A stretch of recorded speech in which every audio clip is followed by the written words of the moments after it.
Hi, வாங்க. Cabbage chicken,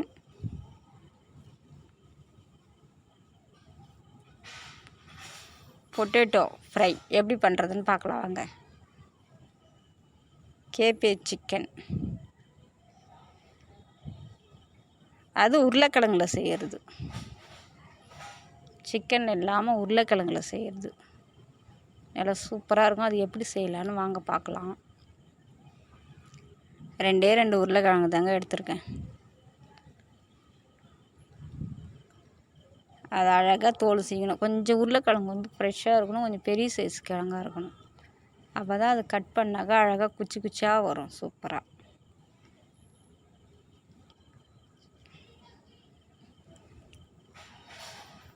cabbage chicken செய்கிறதுக்கு அது சிக்கனில் செய்வாங்க, இது உருளைக்கிழங்குல செய்கிறது பொட்டேட்டோ. நல்லா மொறுன்னு சூப்பராக இருக்கும். அவங்க எப்படி செய்கிறாங்களோ என்ன ஒன்று சிக்கன் தான் மாறும், மற்றது எல்லா மசாலாவுமே அவங்க செய்கிறதுலே தான் செய்வோம். சூப்பராக இருக்கும். கேஎஸ் சிக்கன்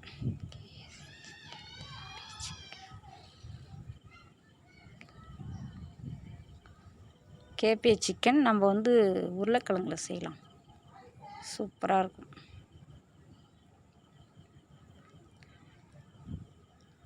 உருளைக்கிழங்கு தோல்லாம் அழகாக சீவிக்கலாங்க.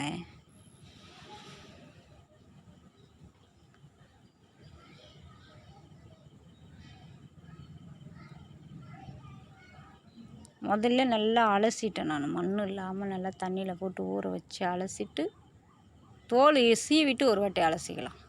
இல்லைன்னா நம்ம அரிஞ்சு தண்ணியிலலாம் போட்டால் தண்ணி இழுத்துக்குச்சுனாக்கா அது வந்து மாவு ஒட்டாது நம்ம மசாலாலாம்.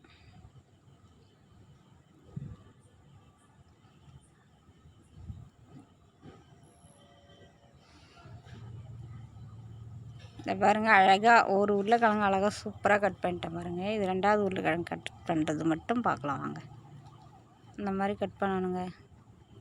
கட் பண்ணி அழகாக கட் பண்ணிக்கணும்.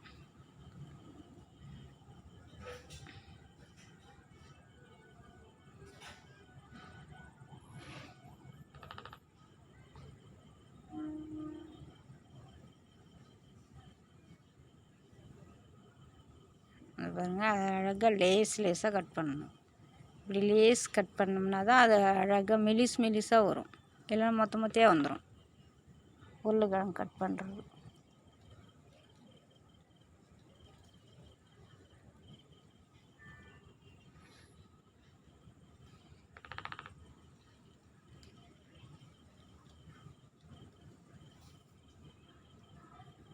பாருங்கள், இதுமாரி குச்சி குச்சியாக கட் பண்ணிக்கணும், அழகாக கட் பண்ணிக்கணுங்க குச்சி குச்சியாக.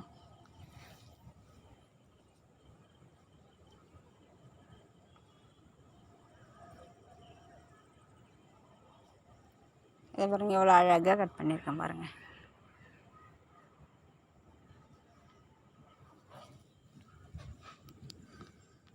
சூப்பராக இது பாருங்கள். இந்த மாதிரி தான் கட் பண்ணி வச்சுக்கணும். சைடெல்லாம் எடுத்துடணும். வாங்க, அதுக்கு பேஸ்ட்டு தயாரிக்கலாம். பேஸ்ட்டு ஒன்றும் பெரிய வேலை இல்லைங்க, மைதா மாவு தான்.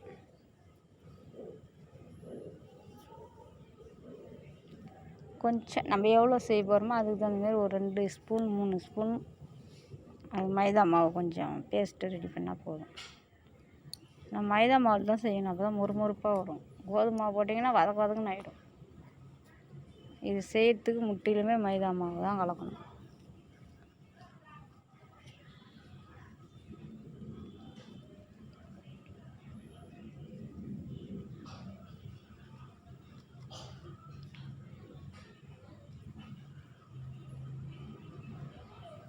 கொஞ்சம் லைட்டாக சால்ட்டு போட்டுக்கலாங்க.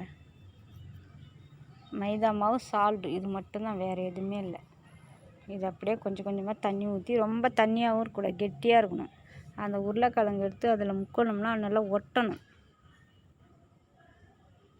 அந்த அந்த மைதா மாவு பேஸ்ட்டில் ஒட்டி தான் அடுத்த மசாலாவில் போட்டு தேய்க்கணும். பண்ணோம்னா தான் சூப்பராக இருக்கும். மைதா மாவு பேஸ்ட்டுங்க இது, சூப்பராக இருக்கும்.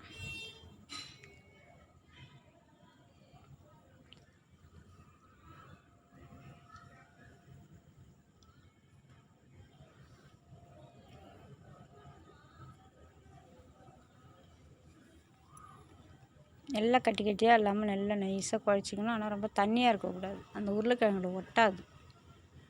அதுதான் கொஞ்சம் கெட்டியாக கரைச்சிக்கணும், நம்ம தோசை மாவு மாரி கரைச்சிக்கணும். தோசை மாவு மாரி கரைச்சிங்கன்னா அந்த உருளைக்கிழங்கு ஒரு உருளைக்கிழங்கு பீஸு கட் பண்ணி வச்சுக்கிட்டு எடுத்து அப்படியே அதுக்குள்ளே அமுத்தி அதில் நல்லா ஒட்டுற மாதிரி அமுத்தி எடுத்து அப்புறம் இன்னும் மசாலா ரெடி பண்ணும் பாருங்கள்.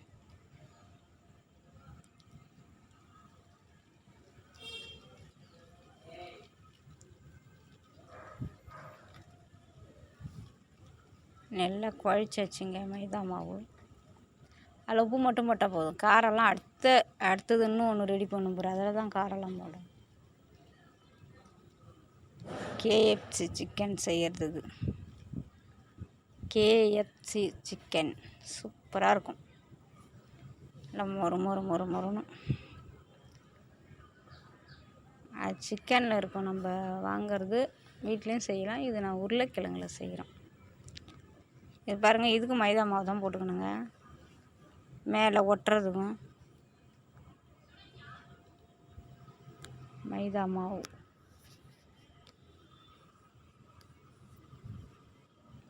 அடுத்தது கொஞ்சம் கடலை மாவு. கேஎஃப்சி சிக்கன் செய்கிறது கடலை மாவு.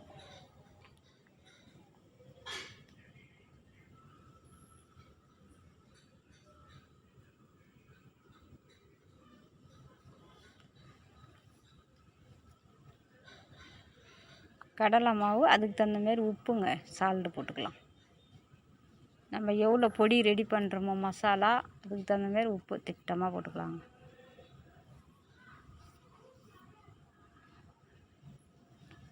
மசாலா போட்டு கொஞ்சம் கலருக்கு மஞ்சள் பொடி லைட்டாக, காரத்துக்கு சில்லி பவுட்ரு போட்டுக்கலாங்க. சில்லி பவுட்ரு பாருங்கள், நல்லா கலர்ஃபுல்லாக இருக்கிற சில்லி பவுட்ருங்க. அது செமையாக இருக்கும் பாருங்கள், சூப்பராக இருக்கும் கலர்ஃபுல்லாக. சுமார் ஒன்று போட்டால் போதும். காரம் இருந்தாலே அவ்வளோ காரசாரமாக இருந்தாலும் நல்லா தான் இருக்கும். இருந்தாலும் அதிகம் காரம் சாப்பிடக்கூடாது, உடம்புக்கெல்லாம் நல்லது. எல்லாமே போட்டாச்சுங்க. இது அப்படியே மாவு தண்ணி கிண்ணி போடக்கூடாது, பழனே உதிரி மாவாகவே மிக்ஸ் பண்ணிக்கணும், எல்லாத்தையும் ஒன்றா சேர்கிற மாதிரி. பாருங்கள், இதை ரெடி பண்ணிவிட்டு நம்ம உருளைக்கிழங்கு சிப்ஸ் இருக்கு இல்லைங்களா, அந்த உருளைக்கிழங்கு சிப்ஸ் எடுத்து நல்லா பவுட்ராக பொடி பண்ணிக்கணும். நல்லா கையால் இது பண்ணி அது பாருங்கள், உருளைக்கிழங்கு சிப்ஸ் நல்லா ஃப்ரெஷ்ஷாக இருக்கணும், மொறுன்னு. அது இப்படி அப்படி இருந்தால் நல்லா இருக்காது. அது பாருங்கள், வதன்னு இருக்கக்கூடாது, நல்லா மொறுப்பாக இருக்கணும், ஃப்ரெஷ்ஷானதாக இருக்கணும் அந்த சிப்ஸு, உருளைக்கிழங்கு சிப்ஸு. இதுமாரி நல்லா பொடியாக கையால் நல்லா மசிச்சுட்டு தூள் பண்ணிவிட்டு பொடி பண்ணிவிட்டு அந்த நம்ம மசாலா கலந்து வச்சுக்கிறோம் இல்லைங்களா, அந்த மசாலாவில் தூவி விட்டுடணும்.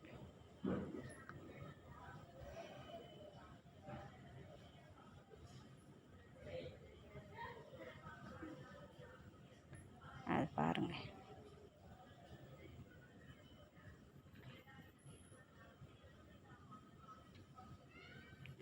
சூப்பராக இருக்குது பாருங்கள். இது மாதிரி போட்டோம்னா அது நல்லா மிக்ஸ் பண்ணிக்கணும். அப்போ தான் நம்ம கேஎஃப்சி சிக்கன் செய்கிறாங்கள, அது மேலே பாருங்கள் அப்படியே பொரியாக இருக்கும். அந்த மாதிரி பொரியாக இதுலேயும் அப்படி இருக்கும், பொட்டேட்டோ ஃப்ரைலேயும்.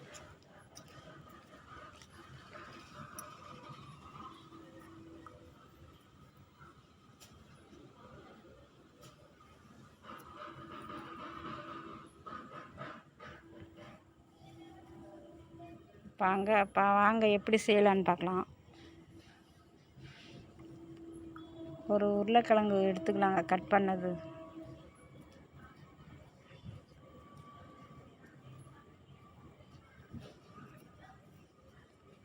இந்த மசாலாலாம் கரெக்டாக இதுமாதிரி ரெடி பண்ணி வச்சுக்கணுங்க.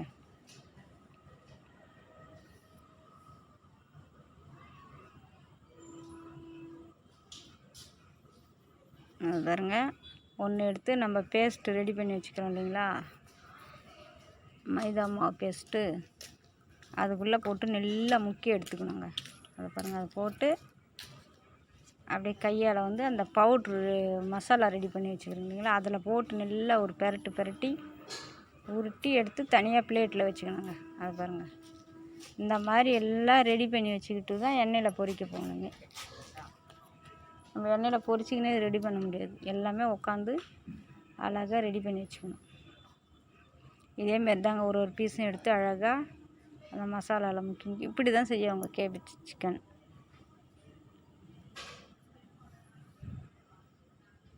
இது வந்து நம்ம உருளைக்கிழங்குல செய்யணும், அவங்க சிக்கனில் செய்வாங்க. இதே மாதிரி சிக்கனும் செய்யலாம். நான்வெஜ்ஜு சாப்பிடாதவங்களுக்கு இது உருளைக்கிழங்குல செஞ்சு சாப்பிட்லாம்.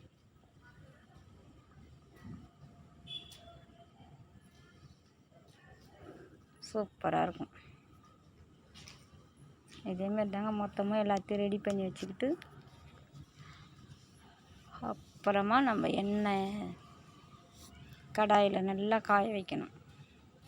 இந்த பாருங்கள், ஒவ்வொரு பீஸும் இப்படி தான் ரெடி பண்ணி வச்சுக்கிட்டோம்.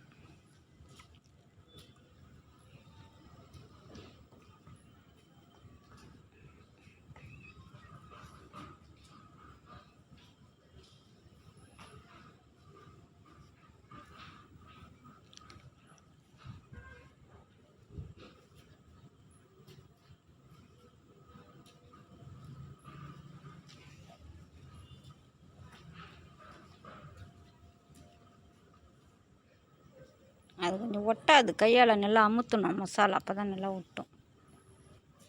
அது பாருங்கள், இந்த அளவுக்கு கரைச்சிக்கணும் வந்து மைதா மாவை, அந்த பேஸ்ட்டு. தண்ணியாக இருந்ததுன்னா உருளைக்கிழங்குல ஒட்டவே ஒட்டாது, அப்புறம் இந்த மசாலாவும் ஒட்டாது. அதில்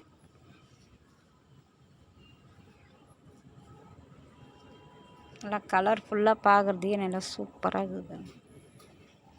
இது இன்னும் முழுசாக செஞ்சு முடித்து சாப்பிட்டு பாருங்கள், சூப்பராக இருக்கும். எங்கள் வீட்டில் செய்யும் போதே எடுக்கும் போதே வீடியோ எடுக்க விடல, ஆளுக்கு ஒரு பக்கம் கை விட்டு அழுறாங்க, எனக்கு வேணும் எனக்கு வேணும் எனக்கு வேணும் சாப்பிட்றதுக்கு.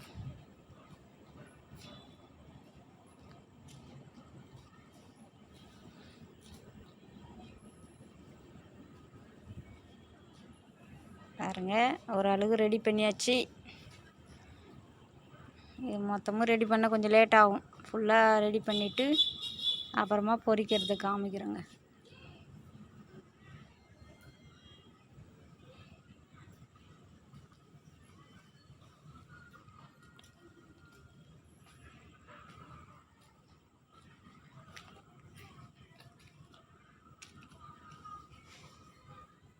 பாருங்கள், ஒரு பீஸாக இப்படி ரெடி பண்ணி வச்சுக்கணுங்க எல்லாத்தையுமே. இது கொஞ்சம் லென்த்தாக தான் போகும் பார்க்குறதுக்கு, கொஞ்சம் ப்ராசஸ் கொஞ்சம் அதிகமாக இருக்கும் வேலை, ஆனால் செஞ்சு சாப்பிட்றதுக்கு சூப்பராக இருக்கும்.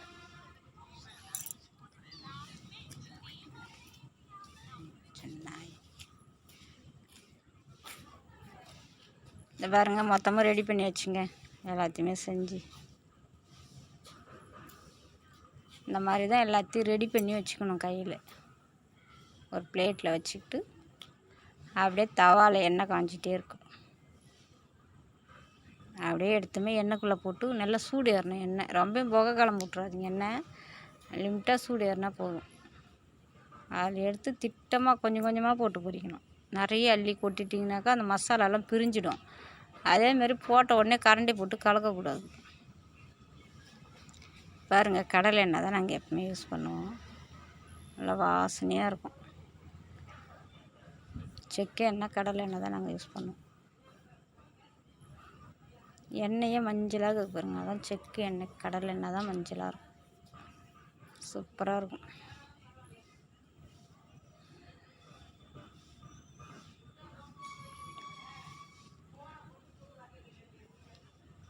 பாருங்கள், ஒன்று ஒன்றா ஒட்டாமல் தனித்தனியாக போடணும் எண்ணெயில் போடும்போது. போட்டு நல்லா கொஞ்சம் ஃபுல் மூடிலே தான் வச்சு நல்லா அடுப்பை ஸ்டவ்வை பொரிக்கணும். ஸ்லோ பண்ணிங்கன்னாங்க சீக்கிரமாக பொரியாது. மேலே அந்த மசாலா பொரிஞ்சு கொஞ்சம் உருளைக்கிழங்கு பொரியுதுன்றது கொஞ்சம் லேட் ஆகும்.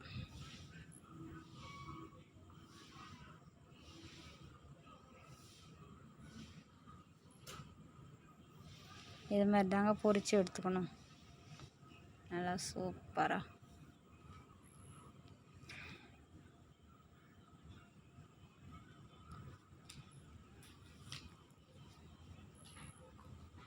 பாருங்க ஓரளவுக்கு வந்து கலரு கொஞ்சம் வந்திருக்கு, அரை வேக்காடு வந்திருக்கு. இப்போ திருப்பி விட்டுக்கலாங்க எல்லாத்தையும்.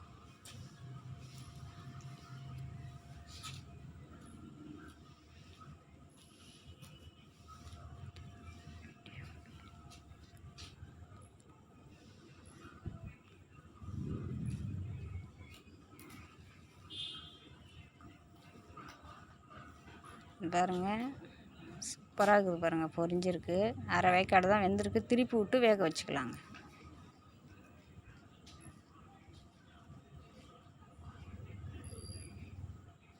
பாருங்க இப்போ அரை வேக்காடு தான் வெந்திருக்கு. இன்னும் உருளைக்கிழங்கு நல்லா ஃப்ரை ஆகும்னா இன்னும் கொஞ்சம் நேரம் வேகணும்.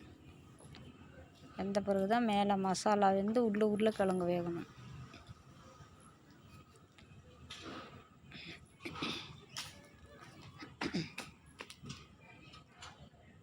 நல்லாயிருக்கும் சூப்பராக. கேஎஸ்பி சிக்கன்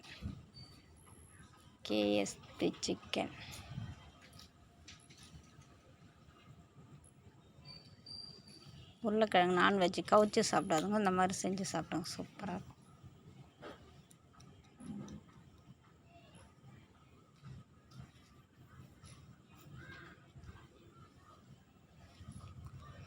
பாருங்கள் நல்லா பொரிஞ்சிடுச்சு.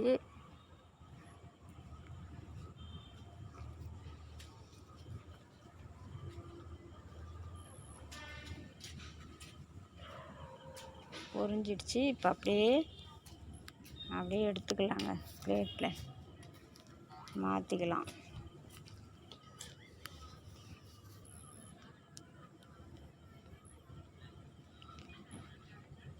பார்க்குறதுக்கே கலர்ஃபுல்லாக சூப்பராக இருக்கும். நல்லா கொஞ்சம் கலர் மாறணும் ப்ரௌனாக, அப்போ தான் உள்ளே நல்லா உருளைக்கிழங்கு வேகும்.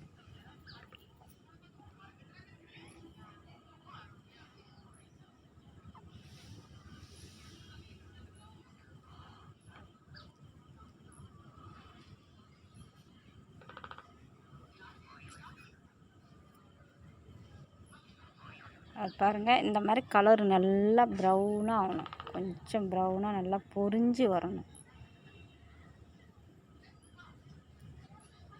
அதுதான் சூப்பராக இருக்கும்.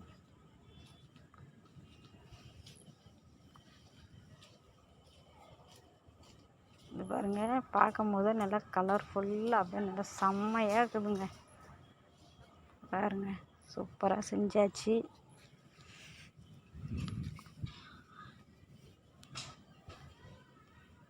இன்னும் கொஞ்சம் இருக்குது, ஃப்ரை பண்ணிவிட்டு அப்புறமா வீடியோவில் காமிக்கிறேங்க.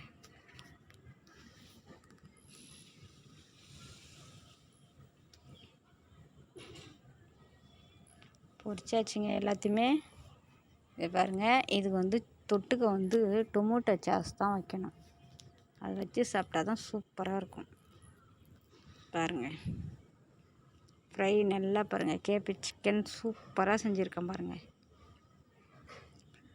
எல்லாம் சிக்கனில் செய்வாங்க, நான் உருளைக்கிழங்குல செஞ்சுருக்கேன்.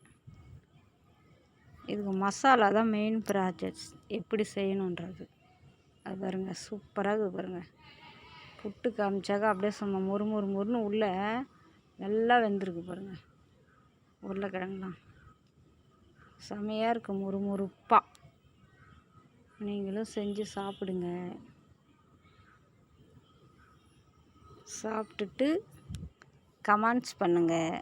செஞ்சவங்க கமெண்ட்ஸ் பண்ணுங்கள். நான் செஞ்சேன், நல்லா இருந்தாலும் சொல்லுங்கள், நல்லா இல்லைனாலும் கமெண்ட்ஸ் பண்ணி சொல்லுங்கள். இந்த மாதிரி ப்ராப்ளம் ஆச்சுன்னு, சரிங்களா?